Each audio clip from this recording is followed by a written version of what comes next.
This isn't a bug bite story, more so poison ivy, but I told you guys a story about when I was in middle school, I was hanging out with the cool kids and they were smoking weed in the forest and I didn't partake because my mom actually worked at the middle school that I went to and I did not want to get in trouble. So I was just like, nah, I don't want to smoke right now. And they're like, okay. And they were like passing around like a Coke can bong, like the classic style MacGyver bong made out of old Coke can. Yeah, I felt like a fucking loser. And I was trying to catch up with them. They were trying to find this like really like hidden spot off the like beaten path because this was like in the forest off like a tiny nature path in the little town where I lived in. And I was struggling to follow them. They went down this like big hill to get to the spot that they were at for their cool little hangout sesh.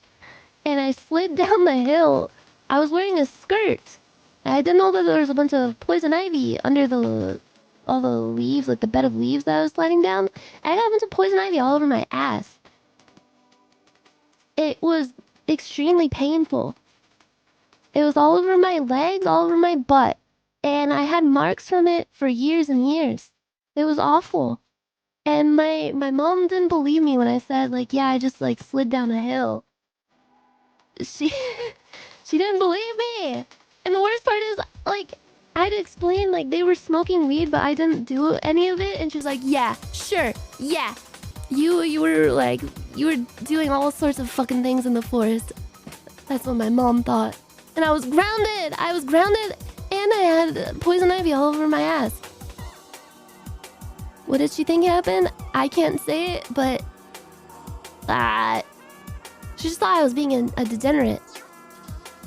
Sounds like your mom trusted you a lot. I had a similar thing happen where at high school orientation, Yeah. my friends all left to smoke outside in the woods, and I was like, sorry guys, I gotta go. We still joke about it. Aww. Were you afraid of giving in to the peer pressure? Yeah, you don't want to fall victim to reefer madness. I was grounded with no computer for a week after the poison ivy incident. So like, imagine having like itchy ass, itchy legs. You can't even play The Sims to get your mind off of it. It was hell. I had to go to school too. I couldn't be like, Mom, I'm too itchy to go to school today.